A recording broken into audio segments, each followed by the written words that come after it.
Hi, Mr. Runechant here. Welcome back.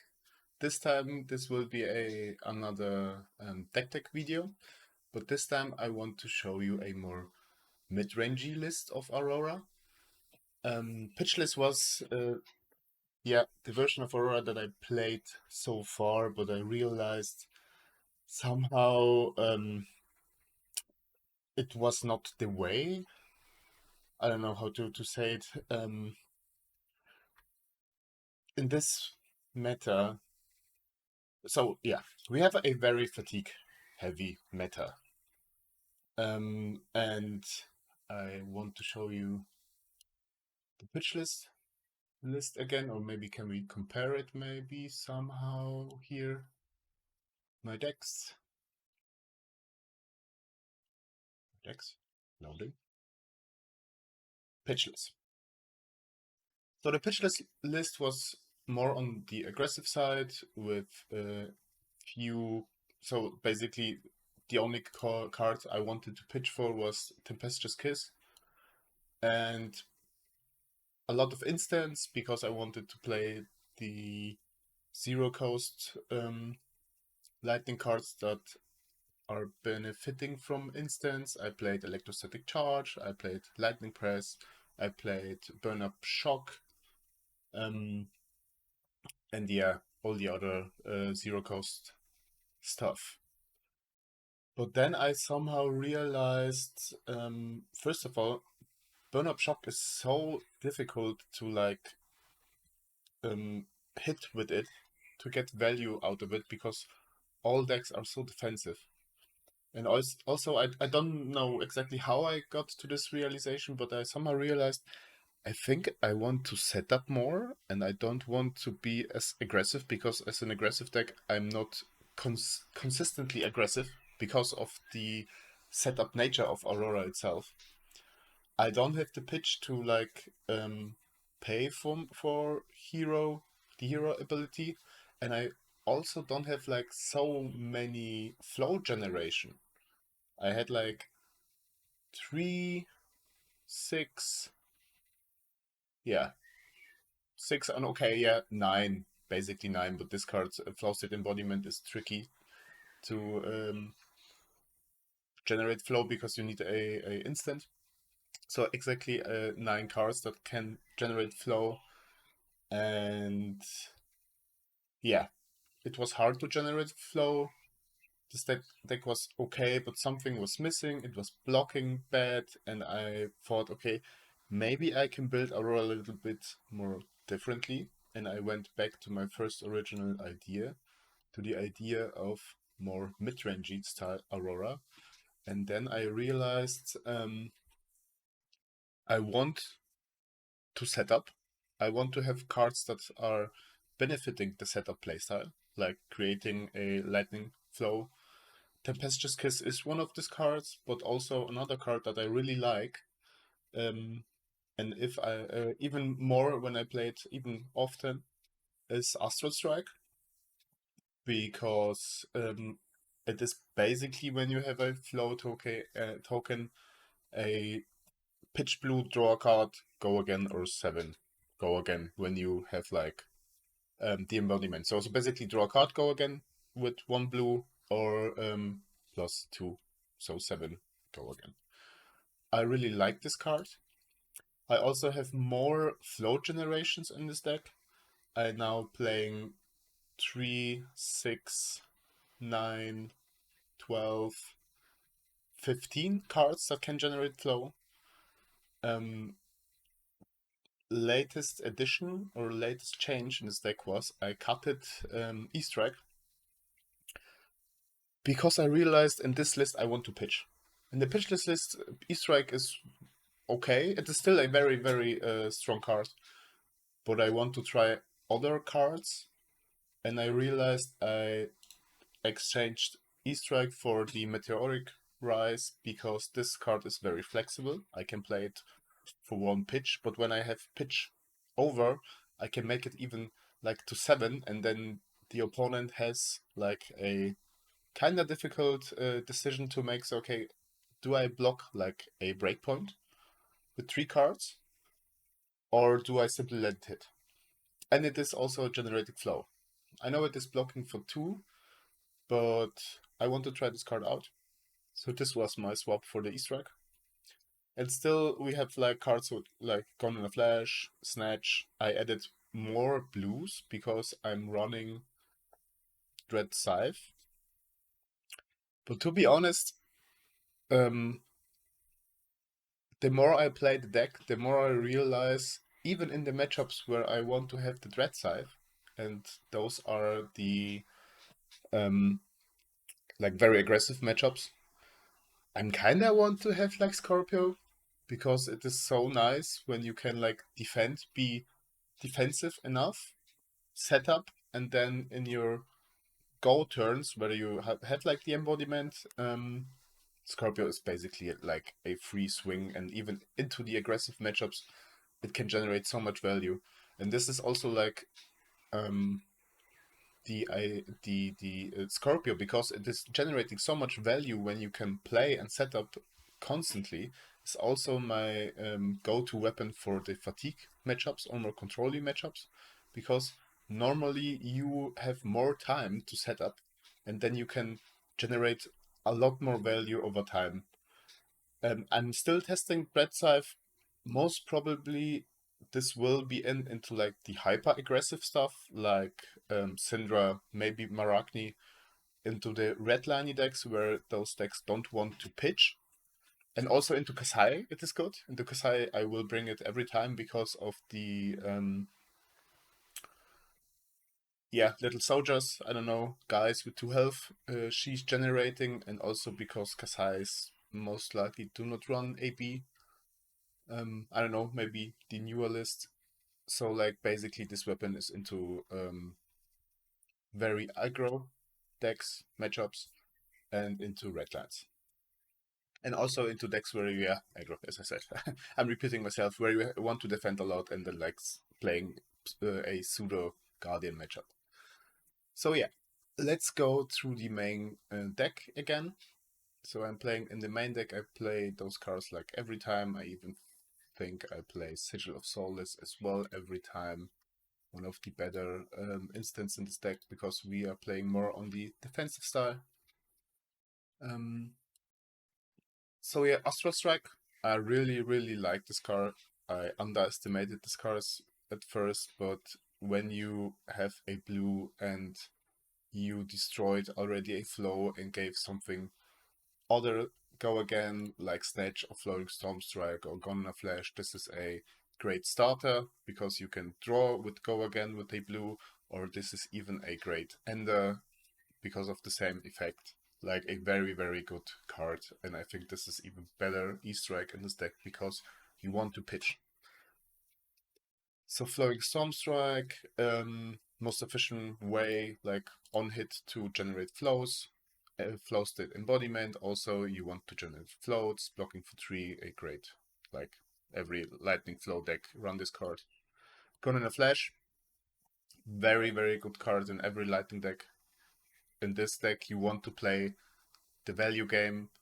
If you have an embodiment, you can attack with it. With a sigil, you bounce it back, you put it into the arsenal. It is really, like, I love this card.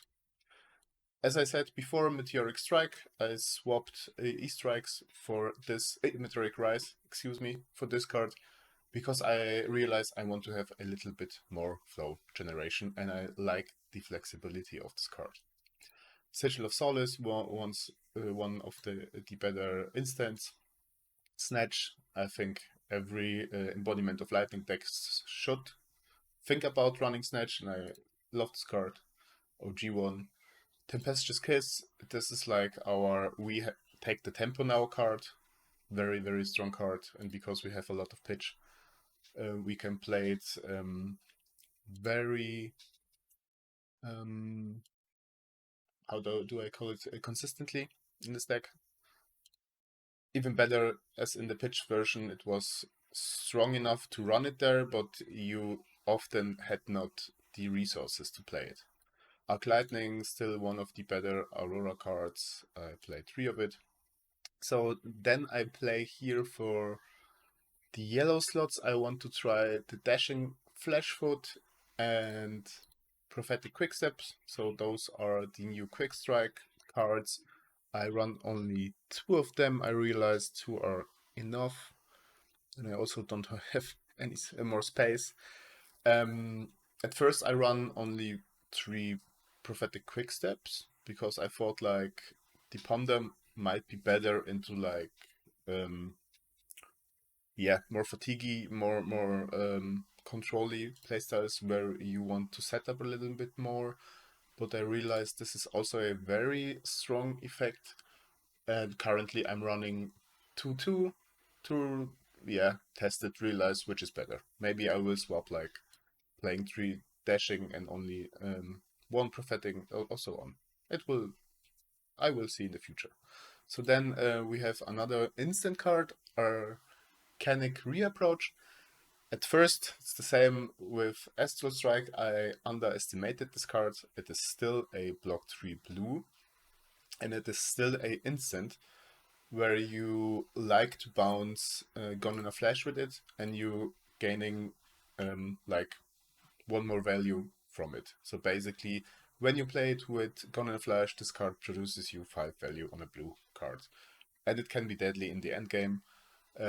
And if you manage to like create more flow tokens, which I added to the game, you can even generate more value with this card. And it also is a nice combo with Sigil of Lightning, where you can play both. Destroy the Sigil of Lightning when you what is it called, when you arrange the triggers, right? So then you're simply not losing the aura itself, and you do not lose the Embodiment of Lightning. Then current funnel, like staple blue card in an Lightning deck. Overcrowded, really good cards, especially because we want to play a little bit more defensively. Often we manage to have 2 or maybe with the Runechant even 3 different tokens at our side only, so this card can easily block 4 or more, which is great. Great card. Then I added, still I'm playing the quick succession, but this time in blue. In blue because I want to have more blue cards to consistently create lightning flow tokens and have 1 pitch for Meteoric Rise, Astral Strike, and so on, or maybe also this quick strike cards. And yeah, I really realize blue is enough. It is giving a breakpoint to Tempestuous Kiss. Yeah, I'm trying this card out currently. Starlight Road, another one of the best instants in this list, very flexible, creating lightning flow or embodiment of lightning. Then I added Vaultbound Duality in blue, also mainly because I want to have more lightning flow generation in this deck. I played before and I tested before the Browbeat, the new blue from Omens as well. Basically the idea is, and some guys in my local LSS call it like, this is basically a 5 go again in a lightning deck when you have full tempo. And they are completely right. I did not saw it at first. I tried it. Never managed to play it that way, like in 10 games or something. And I realized I simply need a little bit more lightning flow generation, but I could see me like swapping maybe 1 or 2 back when I realize I have enough lightning flow and I need a little bit more power into the more fatiguey styles.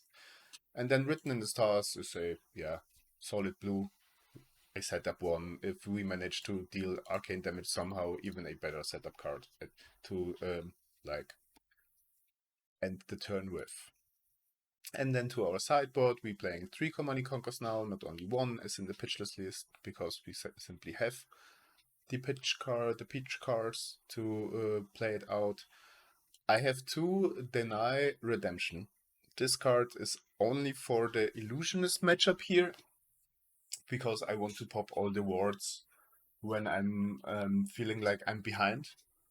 And my Illusionist opponent like have 3-4 ward auras. I'm thinking, okay, I'm losing. I cannot go back, so this card simply pops all the auras because the arcane damages are preventable. Yeah, I want to try it out. It's a Joker into the Ward Illusionist matchup. Then I have Path of Same Ends. This is like for the more control-y, like Fatigue style of decks. Again, split damage with flexible go again, very good card. Also very good like clearing allies or something. Then we have Sigil of Suffering and Sink Below for the defense reactions. This can easily and might maybe be also Shelter from the Storm. For now I'm playing Sink because yeah, I like to sink cards. I still think this is one of the best, if not the best defense reaction in the game. Fixing hands is like so good. But yeah, if I see Syndra is very prominent and maybe I have difficulties into Maragni or maybe I have need like more prevention against Vincent or something, then I can see me swapping this for Shelter from the Storm. Would be very interesting for me. What do you think? Do you prefer Sink Below or do you prefer Shelter from the Storm? Tell me in the comments. And then we have 3 Remembrance because this deck has like not enough juice by itself to fight fatigue. And also I think fatigue decks are very prominent. There are a lot of them right now. When like Victor can be played on the fatigue side. Then there is Arachne Huntsman, the OG one, a very strong deck. Then there is also Fatigue Pleiades, there is Fatigue Live, maybe Betsy, maybe like some kind of warriors in the upcoming future. So I think 3 Remembrance for now will be in the sideboard. It is also very good to know against the defense reaction from Arachne that is banishing from top of your deck and then banishing up to 3 copies of the card my opponent hit. You can play Remembrance in response after Arachne saw the top of your card. So then you mish the deck and you basically like turn his... yeah, he has to guess which card is on the top again, which is very good to know. And also it is an instant, so like all our lightning cards that are benefiting from playing instants, yeah, benefit from this card as well. 3 Sigil of Lightning, again, another setup card. Then, unfortunately, Voltaris is in the list. I think you need it for the long games. So the macro game plan for fighting fatigue is simply generating like infinite amount of flows with Voltaris in the game. And then you can bring back Astral Strike with Remembrance, which is another 7 go again, or maybe Tempestuous Kiss to like make it very difficult for your opponent to block efficiently, or even bringing back Arc Lightning. So those are the 3 best targets for Remembrance. Then, as I already said, Dread Scythe, I bring this weapon into, yeah, ally-based decks, I think, into very aggressive decks where I want to block a lot and play like a pseudo Guardian playstyle. Then the chess piece with Arcane Barrier 2 is like Arcane Barrier 2. We have enough Arcane pitch to play Arcane Barrier 4 against Wizards, against Wizards, and against Illusionist. I play AB2, but I will tell it later. Then Final Spring Tunic. This time, so in this deck list, I do not run the Crown of Dominion and the other chest where you're generating 2 resources combo, because this deck is not depending on it. This deck is not like very aggressive as the pitchless list, where you want to finish the games very quickly. This deck can easily go into like a longer type of games. And therefore I play Final Spring Tunic, and also I have like more things I want to play for 1 cost, like the Meteoric Rise is one of them, Astral Strike, Prophetic Quickstep, and Dashing Flashfoot. And then I play the new Godlands of Source and sword and sorcery into Illusionist because of Arcane Barrier 1, and also you can play it into Gravy as well for pinging D1 cost allies. And in Scorpio, as I said, this deck plays both of the weapons. I really like Scorpio, and I think into fatigue matchups this card can generate a lot more value than Dread Scythe. Even if Dread Scythe is like in the end game, basically your opponent has to give you 2 cards, but again against like control-y decks, this should be no problem. But against like red lines or so on, this card can quickly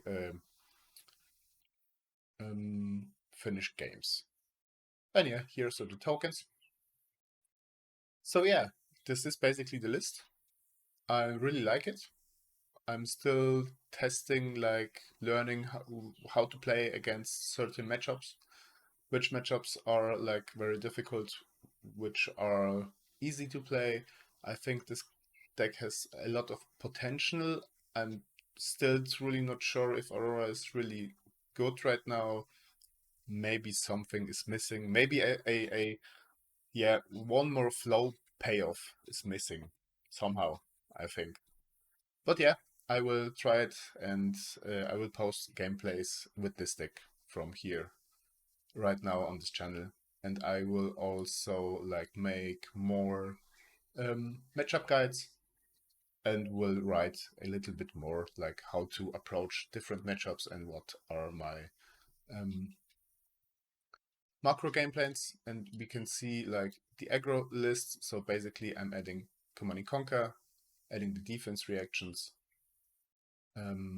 playing 60 cards, no Voltaris, no Sigil of Lightning because it's an instant, you want to block more, and then no Path of Same Ends, and Deny Redemption is only for the Illusion Ward matchup.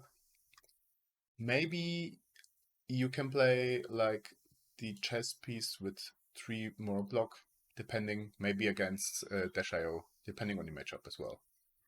And then against Fatigue, I'm playing 70 cards without these 2, and as you see I'm playing like Scorpio because I realized I set up more often, I can more often utilize Scorpio and gaining value with this weapon because it is not costing anything and it's very annoying to block for my opponent, or most of the opponents at least.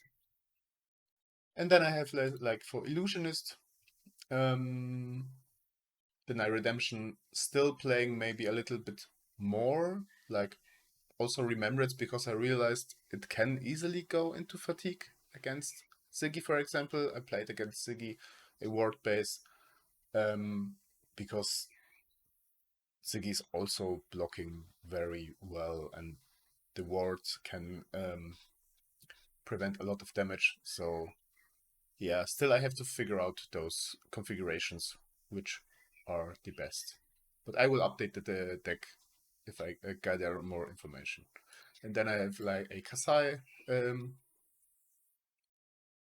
matchup list where I basically, yeah, play Path of the Same Ends because of the allies.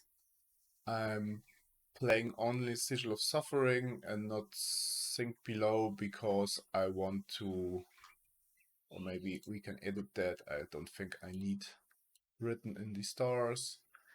Maybe this one is also not needed, and I will add the 3 things. Makes more sense. So yeah, that was a brief deck tech. Write me in the comments, what do you think about this list? What do you think, which is better? Is the pitchless version better? Is this the way to go? Like playing very aggressively, no cost cards, or is this more mid-rangey deck where you have more pitch and like you play defensively, you want to go into the end game, outvalue your opponent with a sword, with like Gone in a Flash, and with Astral Strikes, and winning then more in the end game with tricks like Arcanic Reapproach, and basically it is a value deck in the end. So yeah, thank you very much. Tune in, subscribe, and yeah, Bye.